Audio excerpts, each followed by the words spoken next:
Today, you will discover what the places where Jesus lived were really like, not idealized versions, nor images shaped by centuries of religious art, but the real settings, with their forms, smells, sounds, and limitations.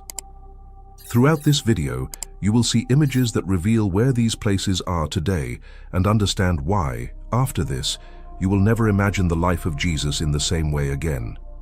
Two of these places, in particular, challenge everything we think we know about the birth and childhood of the Messiah. The first place where Jesus lived did not have romantic stables, neatly arranged animals around an isolated manger, or a bucolic scene like the one we see every Christmas. Luke 2:7 mentions the manger not to describe a stable, but because Jewish houses in the first century followed a very specific architectural pattern. The family lived on the upper level, while the ground floor housed the animals during the winter, both for security and warmth. Mary gave birth in this lower space of an ordinary home. There, a stone feeding trough was used to feed the family's livestock. This was not extreme poverty, but the normal daily life of that time. Bethlehem, during that period, was a small community primarily dedicated to sheep herding. The prophet Micah 5:2 describes it as small among the clans of Judah. Pasture fields stretched around the village, and shepherds watched their flocks in the open fields, as recorded in Luke 2:8. The environment was simple, rural, and quiet at night, far removed from the grand images we often imagine. Today, Bethlehem is a modern Palestinian city. The Basilica of the Nativity, originally built in 339 AD, dominates the historic center. Visitors descend to the Grotto of the Nativity through a low entrance known as the Door of Humility, where a silver star marks the traditional site of Jesus' birth. The transformation is evident. Where there were open fields, there are now dense buildings. Where shepherds once moved freely, there are now walls, fences, and military control. Even so, the surrounding hills still preserve olive groves and vineyards that Mary and Joseph would recognize without difficulty. The second place reveals a childhood even more distant from what we usually imagine. Nazareth was so insignificant that Nathanael asked with contempt, "Can anything good come out of Nazareth?" as recorded in John 1:46. This question reveals the regional stigma the village carried. Archaeological excavations confirm that first-century Nazareth was extremely small. The dwellings were not conventional houses, but natural caves expanded with white limestone walls built at the front. Jesus literally grew up in a cave house. The village occupied only a rocky hillside. Children explored natural caves. Women drew water from cisterns manually carved into the rock. Life was hard, centered on subsistence agriculture and goat herding. It was a simple, repetitive, demanding daily routine, far from any prestige or prominence. Today, Nazareth is the largest Arab city in Israel. The Basilica of the Annunciation, completed in 1969, is the largest church in the Middle East. Its modern architecture dominates the site, but it also protects excavations that preserve remains of the original village. Urban expansion has transformed entire hillsides. Dirt paths have given way to paved streets. Residential buildings now occupy slopes where once only goats could climb. Even so, some elements remain. Beneath the modern basilica, archaeologists have preserved the foundations of first-century houses. Ancient cisterns are still functional. Stone ovens reveal where families once prepared their food. From the top of the hillside, the view remains striking. Jesus had before him the entire Jezreel Valley, one of the most fertile regions in the world. Fields of grain stretch to the horizon like a golden sea. Today, this same landscape includes clear signs of the modern world. Communication towers dot the hills. Paved highways cut through fields Jesus once saw untouched.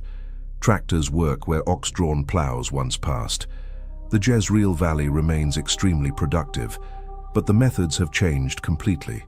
Automated irrigation has replaced direct dependence on rainfall. Hybrid varieties of wheat now grow where, in the past, only primitive grain sprouted from the rocky soil.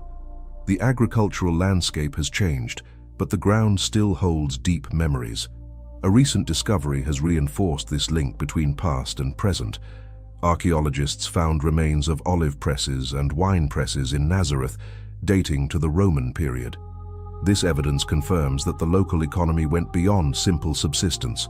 There was production, processing, and integration with regional trade networks.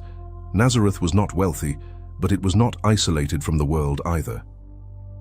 From these two humble places of origin, Bethlehem and Nazareth, Jesus moved on toward completely different settings. From forgotten villages, he advanced into cosmopolitan cities, busy roads, and waters that would witness the official beginning of his divine mission. The third place where Jesus established his residence was Capernaum. As Matthew 4:13 clearly records, leaving Nazareth, he went and lived in Capernaum. This was not a brief visit, but a definitive move. Capernaum was strategically located on the northwestern shore of the Sea of Galilee, at the crossroads of important trade routes. It was a prosperous fishing town and, at the same time, a Roman customs post. There, Jesus called Matthew, the tax collector, as recorded in Matthew 9:9, a gesture that symbolized the universal reach of his message. The buildings were constructed from local black basalt, giving the city a dark and solid appearance, in contrast to the imported white limestone used in the synagogue. Families lived in residential complexes, organized around shared central courtyards, encouraging constant communal interaction. The house, traditionally identified as Peter's, lies only about 30 meters from the synagogue where Jesus taught. Mark 2:1 reports that when Jesus was at home, crowds gathered to such an extent that there was no longer room for anyone.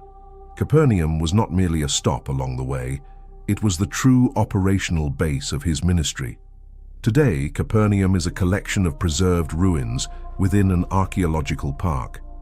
The visible synagogue dates from later centuries, but it was built directly over the foundations of the first-century synagogue where Jesus preached. Original stones remain preserved beneath the surface, where there was once a vibrant city filled with voices, commerce, and boats docking with loads of fish. Now only stone foundations remain. Ornamental palm trees frame the ruins, transforming a former center of life into a quiet space of contemplation for visitors. The fourth place witnessed the event that officially marked the beginning of Jesus' public ministry, the Jordan River. Its geological characteristics are unique. It rises at about 550 meters above sea level and descends to approximately 400 meters below sea level, forming the deepest valley on the planet. This extreme geography helped shape John the Baptist's strategic choice. John preached near Jericho, at a place called Bethany beyond the Jordan, as noted in John 1:28. It was a mandatory crossing point for pilgrims traveling up to Jerusalem, ensuring that his message reached large crowds. Jesus was baptized at a stretch where the river forms a natural bend, creating a deeper, calmer pool. Matthew 3:16 records that at that moment the heavens were opened. It was a public revelation, a spiritual milestone witnessed by all who were present. At that time, the riverbanks were covered with dense vegetation, sustained by constant moisture. Date palms provided shade. Reeds grew abundantly, creating an atmosphere of seclusion and privacy for the ritual. Today, the Jordan River faces severe environmental challenges. Its flow has been drastically reduced due to dams built for irrigation along its course. Where a powerful river once flowed, there are now sections that resemble a narrow stream. Qasr El Yahud, the traditional baptism site, has been transformed into a protected archaeological area. Pilgrims descend concrete steps to floating platforms to touch the water. Baptism ceremonies take place daily. The original vegetation has given way to controlled landscaping with planned gardens and informational signs in multiple languages. Farther north, Yardenit offers an even more structured version of the experience. Full tourist facilities, changing rooms, souvenir shops, and marble steps descending into the water shape the scene. It is the commercialized version of baptism in the Jordan. One fundamental change alters the experience. Where John baptized in relative isolation, today thousands of tourists visit simultaneously.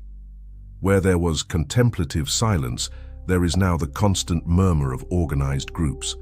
Still, something remains unchanged. The water continues to flow in the same direction. The same river that touched the body of Jesus still runs toward the Dead Sea, carrying sediments from the mountains where it all began and preparing the stage for the next steps of his journey. From these transforming waters, Jesus would move on to mountains, where he would deliver revelations capable of completely redefining the understanding of his divine identity. The fifth place to which he led his disciples carries a meaning that few perceive at first glance. Caesarea Philippi lay at the foot of Mount Hermon, the region where the main sources of the Jordan River emerge. Nothing there was chosen at random. Every detail pointed to a strategic selection. In the 1st century, the city was an intensely pagan center, dedicated to the worship of the god Pan. A massive natural cave from which crystal-clear water flowed constantly was considered an entrance to the underworld, the domain of the gods and the dead. Around this spring, Herod Philip ordered the construction of white marble temples, altars and niches dedicated to false deities and to the Roman emperor himself. It was precisely in this environment charged with spiritual symbolism and religious confrontation that Jesus asked the most decisive question of his entire ministry. Matthew 16:15 records it. "But who do you say that I am?" Standing before pagan sanctuaries, Peter declared, "You are the Christ, the Son of the living God." This confession did not take place in Jerusalem nor in the temple, but literally in front of idols, proclaiming who the true Lord was in the midst of false deities. Today, Caesarea Philippi is known as Banias National Park. The springs still flow with a force virtually unchanged for millennia. The waters that heard Peter's confession still run down the same rocks. The Roman temples are now foundations covered by vegetation. Informational signs indicate where altars and statues once stood. The ancient sacred cave has become a geological attraction, with metal walkways allowing visitors to explore it. The setting has changed, but the symbolic power of the place remains intact. The 6th place offers perhaps the most breathtaking view in the entire Holy Land. The Mount of Olives rises about 818 meters above sea level on the eastern side of Jerusalem, providing a unique perspective of the city. Luke 21:37 confirms that Jesus used to spend the night on what is called the Mount of Olives. During the Second Temple period, the slope was covered with centuries-old groves. Some olive trees had trunks so massive that several people could not encircle them with their arms. They were private properties belonging to families who produced olive oil for consumption and trade. From that elevated point, Jesus contemplated Herod's temple in all its magnificence. The golden stones reflected the light of dawn. The courtyards buzzed with religious activity. The smoke of sacrifices rose continuously from the altars. It was there that Jesus taught about future events. Matthew 24 preserves that prophetic conversation about the destruction of Jerusalem and the signs of the times. His words echoed among trees that were already ancient when he was born. Luke 19:41 records that Jesus wept as he looked upon Jerusalem from that mount. His tears fell on soil that had absorbed both joy and sorrow throughout the centuries. The panoramic view of Jerusalem remains spectacular, but completely transformed. Where Jesus saw the golden temple, the dome of the rock now gleams. Where ancient walls once stood, a modern city rises with buildings and congested roads. Thousands of white tombstones reflect the sun in the Mount of Olives cemetery, where silver-green olive leaves once trembled in the wind. A productive orchard gave way to an urban necropolis. Even so, some elements have survived the passage of time. Scientists confirm that at least 8 olive trees in Gethsemane are more than 900 years old. Their roots touch the same subsoil that once supported the trees of Jesus' time. The Kidron Valley, between the Mount and Jerusalem, preserves its original geographical configuration. Jesus walked through that same dry ravine, ascending the steep slope toward the walls of the holy city. One change, however, is impossible to ignore. Where Jesus prayed in complete darkness, artificial lights now permanently illuminate gardens and monuments. The intimacy of night has been replaced by constant visibility. From these contemplative heights, Jesus would descend into valleys where he would experience human intimacy in its purest and most vulnerable form. The seventh place where Jesus found familial refuge was Bethany, a village located about 3 kilometers from Jerusalem, as recorded in John 11. It was a space of emotional and spiritual rest. There, Jesus could simply be human, far from crowds and the pressures of ministry. Bethany, in the 1st century, was a small agricultural community built on the eastern slope of the Mount of Olives. John 11:1 identifies Bethany as the village of Mary, Martha, and their brother Lazarus.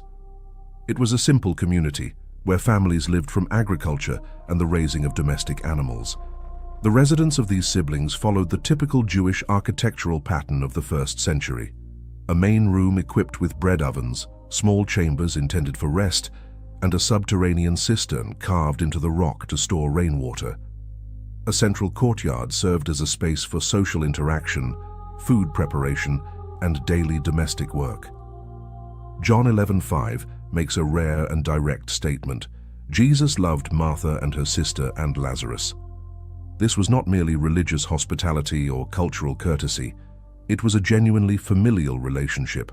That home offered Jesus something uncommon in his public life, an environment where he could rest, speak without crowds surrounding him, and experience human intimacy in its simplest form.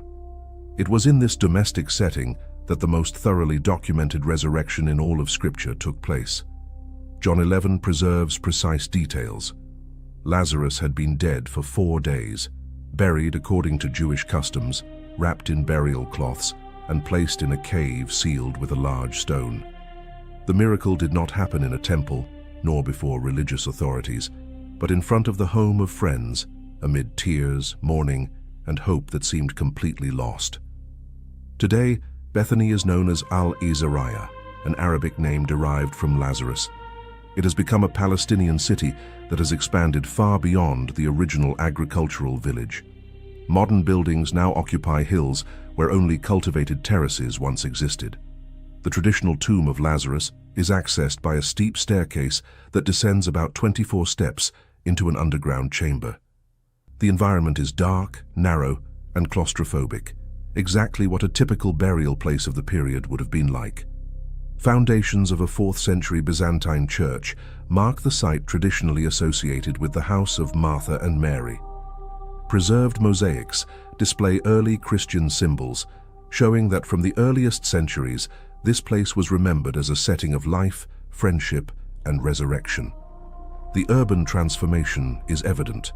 Where there was once a peaceful village devoted to agriculture, there is now a city with modern infrastructure. Present-day political divisions make access between Bethany and Jerusalem complex, something unthinkable in the time when Jesus walked freely between the two. If you believe that Jesus still transforms impossible situations today, just as he transformed the death of Lazarus, write in the comments, "Jesus is the resurrection and the life, and strengthen those who need renewed hope." The 8th place reveals a hydraulic engineering achievement that continues to impress modern specialists. Jericho possessed one of the most sophisticated irrigation systems of the ancient world. Aqueducts channeled water from distant springs through rock-cut channels, allowing intensive agriculture in the middle of an arid region. The ancient city was located at Tel Sultan, an artificial mound formed by millennia of continuous human occupation. Defensive walls protected a population that depended entirely on precise control of water. Herod the Great built his winter palace there, taking advantage of the region's unique tropical climate, about 250 meters below sea level. Ornamental gardens flourished thanks to advanced hydraulic engineering. Jesus passed through Jericho frequently while traveling between Galilee and Jerusalem. Luke 19:1 records that it was there he encountered Zacchaeus. It was a mandatory stop for pilgrims traveling up to the Jewish festivals. It was also in Jericho that Jesus healed Bartimaeus, as recorded in Mark 10:46. The blind man cried out beside the dusty road that connected the city to the main regional routes. His healing took place in a location of intense movement before travelers, merchants, and pilgrims. Today, Jericho is a Palestinian city recognized as one of the oldest continuously inhabited cities in the world. Tel Sultan has become an archaeological site where excavations reveal overlapping layers of civilizations. The ruins of Herod's palace are open to visitors. Mosaic floors, remnants of pools, and traces of gardens reveal a level of luxury that contrasted sharply with the simplicity of the earlier city. The tropical climate remains largely unchanged, but the vegetation has shifted significantly. Where lush orchards once thrived through constant irrigation, desert vegetation adapted to water scarcity now predominates. One striking difference reshapes the experience of the place. Where Jesus once climbed steep, dangerous paths toward Jerusalem, today a modern multi-lane highway allows motorized transport along the same mountainous route. The ninth place where Jesus experienced a moment of profound humanity lies at the foot of the Mount of Olives. Gethsemane, in Aramaic, means oil press. It was a rural property where olives were crushed to extract the oil that sustained entire families, and it was there that Jesus would face the darkest night of his life. John 18:2 confirms that Jesus often gathered there with his disciples. Gethsemane was not a public space, but a private walled garden, removed from the intense flow of Jerusalem. There, Jesus could pray without the constant interference of the crowds that followed him throughout the city. In the 1st century, ancient olive trees created a thick, silent shade. Aromatic plants grew naturally among the trees. It was a living sanctuary, an ideal environment for intimate communion with the Heavenly Father. But on that Thursday of the Passion, the tranquility of the garden was irreversibly shattered. Mark 14:33 uses extremely strong Greek terms to describe Jesus' emotional state: deep terror, crushing anguish, paralyzing dread. Luke 22:44 records a rare and medically documented phenomenon known as hematidrosis. Under extreme psychological stress, subcutaneous capillaries rupture, mixing blood with sweat. The text says that his sweat became like drops of blood falling to the ground. The prayer echoed in the silence of the night. "Father, if it is possible, let this cup pass from me." According to Matthew 26:39, these words were repeated 3 times. This was not spiritual weakness, but the purest expression of Christ's humanity, fully aware of the suffering that was approaching. In Gethsemane, Jesus faced the weight of separation, pain, and imminent death, choosing obedience even when the cost was unimaginable. Today, Gethsemane is deeply transformed, yet it preserves surprising elements of its past. The Basilica of the Agony, built in 1924, protects the rock where local tradition places Jesus' prayer. 8 ancient olive trees still grow on the site. Their twisted, partially hollow trunks reveal extreme age. Specialists confirm that these trees sprouted from even older root systems, possibly dating back to the time of Jesus. The original garden is now enclosed by high walls and ornamental gates. Where there was once free access for silent prayer, there is now strict visitor control, limited hours, and organized groups. The intimacy of the night has been replaced by a constant flow of pilgrims. Even so, the ground remains the same, the very soil that received sweat mixed with blood. The 10th place divided human history into before and after Christ. Golgotha was a rocky elevation outside the walls of Jerusalem in the 1st century. Its name, meaning place of the skull, reflected both the natural shape of the rock and its function. It was a Roman execution site, strategically positioned along a busy road to maximize psychological impact. Crucifixion was not merely punishment, it was a public spectacle of terror. Romans executed criminals where merchants, travelers, and pilgrims would be forced to see. Golgotha stood beside the main road leading north out of the city. John 19:17 records that Jesus, carrying his own cross, went out to the place called Calvary. The Via Dolorosa ascended from the Antonia fortress through narrow streets paved with stones worn smooth by millions of footsteps over the centuries. The original Golgotha was a bare limestone formation, devoid of vegetation. Sun-bleached rocks formed an elevation that resembled a human skull. Luke 23:33 records with devastating simplicity. And when they came to the place that is called the skull, there they crucified him. Between two criminals, Jesus was nailed to a standard Roman cross, a fixed vertical post with a horizontal beam that the condemned carried to the place of execution. But the story did not end there. On the morning of the first day of the week, women went to the tomb. Luke 24:3 preserves the decisive moment. But when they entered, they did not find the body of the Lord Jesus. The resurrection did not occur in an abstract concept or a symbolic dimension, but in a real, identifiable, concrete geographical location. The same ground that witnessed death also witnessed victory over it.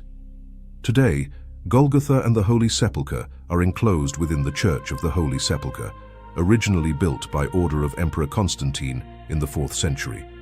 It is one of the most religiously contested buildings in the world.